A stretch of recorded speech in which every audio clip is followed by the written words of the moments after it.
ఆ నెల మిస్ కాకుండా ఆ పథకం వచ్చేట్టుగా, ఆ పథకం ఖచ్చితంగా పోయేట్టుగా నేరుగా బటన్లు నొక్కి అక్కచెల్లెమ్మల కుటుంబాలకు మధ్యవర్తి ఎవడు, దళారులు ఎవరు లేకోకుండా చేర్చిన ప్రభుత్వం కూడా గతంలో ఏదీ లేదు, ఒక్క వైఎస్ఆర్సీపీ ప్రభుత్వం మాత్రమే. బడ్జెట్ కూడా ప్రవేశపెట్టలేకపోతూ ఉన్నారు. పెడితే బడ్జెట్ ప్రవేశపెడితే మీ పథకాలన్నీ ఏమైనాయి, మీ సూపర్ 6లు ఏమైనాయి, మీ సూపర్ 7లు ఏమైనాయి అని ప్రజలు ప్రశ్నిస్తారని చెప్పి కనీసం బడ్జెట్ కూడా పెట్టలేని అధ్వానమైన పరిస్థితుల్లో ఓట్ ఆన్ అకౌంట్ బడ్జెట్తో నడుపుతా ఉన్న ప్రభుత్వం ఈరోజు మనం చూస్తూ ఉన్నాం.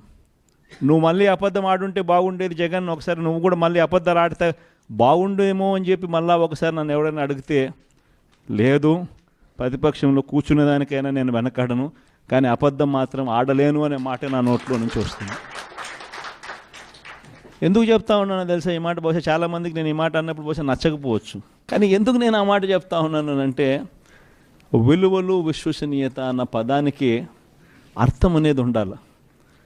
రాజకీయాలలో సరే అధికారంలో ఉంటాం, ప్రతిపక్షంలో ఉంటాం, మళ్ళీ అధికారంలోకి వస్తాం. కానీ మళ్ళీ మనం అధికారంలోకి రావాలి అని అంటే మళ్ళీ మనం అధికారంలోకి తీసుకొచ్చేది ఏమిటి?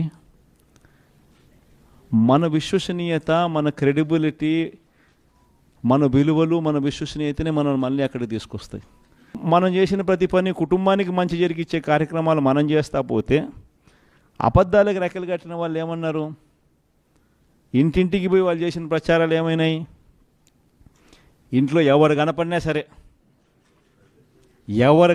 సరే ఓటు అడగడానికి వీళ్ళు ఇళ్ళకు పోయినప్పుడు ఆ ఇంట్లో ఎవడు కనపడినా సరే, ఇంత చిన్న పిల్లలు కనపడితే చాలు, ఈ పిల్లల సైజు నుంచి మొదలు పెడతారు. నీకు 15,000, నీకు 15,000, నీకు 15,000, ఇద్దరుండు, ముగ్గురుండు, నలుగురుండు. ఆ పిల్లల తల్లి కనపడిందని అంటే నీకు 18,000. ఆ పిల్లల తల్లికి చిన్నమ్మ కనపడిందని అంటే నీకు 18,000. ఆ ఇంట్లో ఆ తల్లులకు అత్త కనపడిందంటే, పెద్దమ్మ కనపడిందనంటే, 50 ఏళ్ళు పై చిలుకున్న పెద్దమ్మ కనపడిందనంటే నీకు 48,000. ఆ ఇంట్లో ఉద్యోగాల కోసం వెతుక్కునే ఒక 20 ఏళ్ళ పిల్లోడు అలా బయటకు వస్తే నీకు 36,000.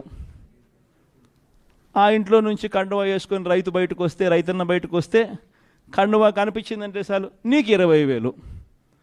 ఇలా ఇంట్లో ఎవరు కనపడినా సరే ప్రతి ఒక్కరికి నీకింత నీకింత నీకింత నీకింత అని చెప్పి ప్రచారం చేసిన దాంట్లో మనకు నష్టం జరిగింది తప్ప, మనం ప్రజల్లోకి పోయినప్పుడు ఎవ్వరూ కూడా మనం చెడు చేసినాము అనే మాట ఒక్క నోట్లో నుంచి కూడా రాల.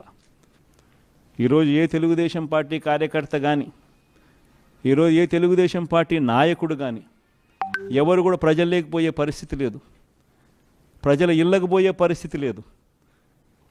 ప్రజల ఇళ్ళకు పోవడం మొదలుపెట్టి తిరగడం మొదలు పెడితే ఆ ఇంట్లో నుంచి ఆ పిల్లలు అడగడం మొదలు పెడతారు మా 15,000 ఏమైందని, ఆ ఇంట్లో వాళ్ళ తల్లులు అడగడం మొదలు పెడతారు మా 18,000 ఏమైందని, ఆ ఇంట్లో పెద్దమ్మలు అడగడం మొదలు పెడతారు మా 48,000 ఏమైందని, ఆ ఇంట్లో నుంచి వచ్చే రైతు అడగడం మొదలు పెడతారు మా 20,000 ఏమైందని, ఆ ఇంట్లో నుంచి ఉద్యోగం కోసం వెతికి ఆ పిల్లోడు అడుగుతాడు మా 36,000 ఏమైందని చెప్పి. ఇలా ఇంట్లో నుంచి ఏ వాయిస్ వినపడినా కూడా ఆ రోజు మాట చెప్పినావు, ఈరోజు పరిస్థితి ఏమిటి అని చెప్పి అడిగే ప్రశ్నే తెలుగుదేశం పార్టీకి సంబంధించిన ప్రతి క్యాడరు, ప్రతి నాయకుడు ఈరోజు ప్రజల్లోకి పోయినప్పుడు వాళ్ళకు కనిపించేది వినిపించేది ఇవే మాటలు, ఇవే గొంతు.